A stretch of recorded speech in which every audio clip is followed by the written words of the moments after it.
अस्सलाम वालेकुम जी। Applications of operational amplifiers पढ़ रहे हैं। लास्ट लेक्चर हमने नॉन इन्वर्टिंग एम्पलीफायर के बारे में देखा था, तो आज जो हम पढ़ने वाले हैं वो है इन्वर्टिंग एम्पलीफायर।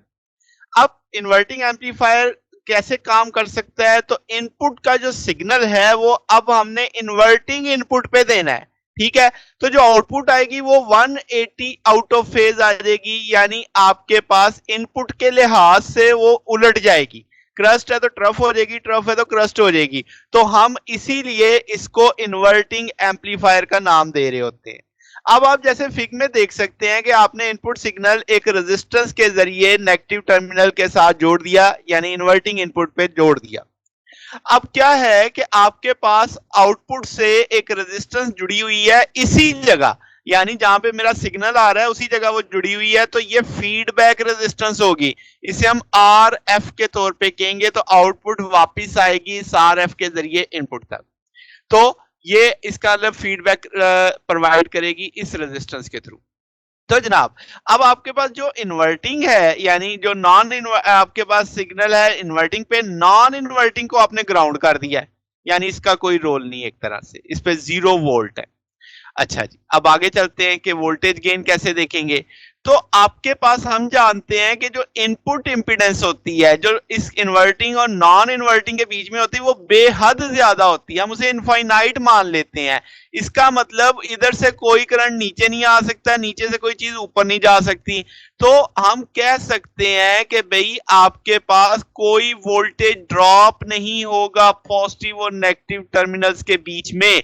इसका मतलब आपके पास अगर कोई पोटेंशियल ड्रॉप नहीं होगा, तो जो पॉजिटिव पे पोटेंशियल है वही पोटेंशियल नेगेटिव पे होना चाहिए। तो अगर पॉजिटिव पे 0 वोल्ट है तो नेगेटिव पे भी मानो 0 वोल्ट है। इसे हम वर्चुअल ग्राउंड का कंसेप्ट लेके आए थे। लास्ट लेक्चर में भी हमने देखा था कि आपके पास करंट फ्लो नहीं करता। करंट फ्लो ना करने की वजह पोटेंशियल, आपकी रेजिस्टेंस इनफाइनाइट है, इंपीडेंस इनफाइनाइट है, मगर हम कहते हैं कि चूंकि पोटेंशियल ड्रॉप नहीं हो रहा तो पोटेंशियल सेम होगा।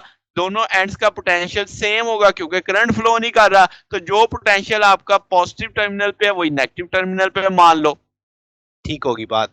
तो अगर पॉजिटिव चूंकि ग्राउंड है, 0 पे है, तो मैं नेगेटिव को भी मुझे मानना पड़ेगा कि ये 0 पे है। तो जनाब, अब आपका 0 वोल्ट आपने समझ लिया कि इस जगह तक पहुंच गया इनपुट टर्मिनल। इस पॉइंट को आप ए पॉइंट कह लो, तो जिसे मैं वर्चुअल ग्राउंड कहूंगा। हकीकत में ये ग्राउंड नहीं है, मगर मुझे मानना पड़ रहा है कि ये वर्चुअली ग्राउंड है।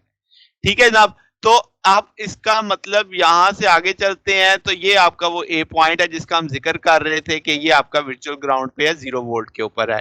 अगर मैं कहूं करंट फ्लो करवाते हैं जनाब, कि आपके पास ओम लॉ लगाते हैं, तो आप कहोगे V in minus V negative, यानी यहां से वोल्ट पोटेंशियल डिफरेंस देखा, बीच में रेजिस्टेंस आर आई है, I1 करंट हो जाएगा। तो हम तो जानते हैं कि ये वी नेगेटिव 0 वोल्ट पे है, तो वो 0 लगा दिया, V N over R I आ जाएगा।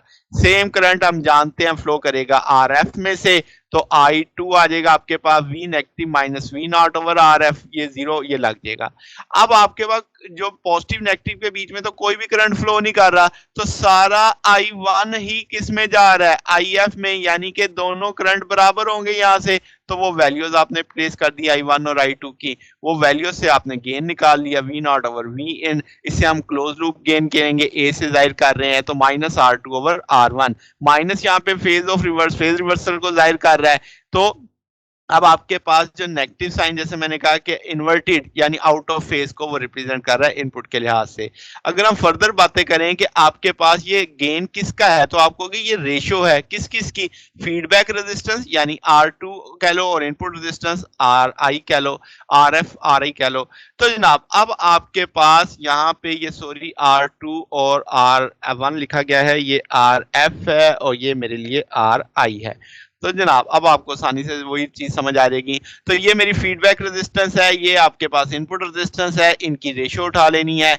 तो हम कहेंगे कि भाई आपके पास जो क्लोज लूप गेन है वो ऑपरेशनल एम्पलीफायर के अंदर जो कुछ हो रहा है, अंदर वाले गेन पे तो डिपेंड ही नहीं कर रहा, वो तो एक्सटर्नली कनेक्टेड रेजिस्टेंस पे डिपेंड कर रहा है। तो इसका मतलब जो नेगेटिव फीडबैक है वो गेन को स्टेबलाइज करती है। तो अच्छा, अब एक चीज, अगर आर एफ और आर आई बराबर हो जाए तो वो 1 का काम आ जाएगा, यानी ओपन लूप गेन 1 के बराबर हो जाएगा, मगर 180 का फेज रिवर्सल रहेगा फिर भी। ठीक है। अगर हम कहें कि आर एफ मल्टीपल होगी आर आई के, तो एम्पलीफायर का गेन फिर भी क्या माना जाएगा, कांस्टेंट माना जाएगा, वो एक फिक्स वैल्यू आ जाएगी आपके पास।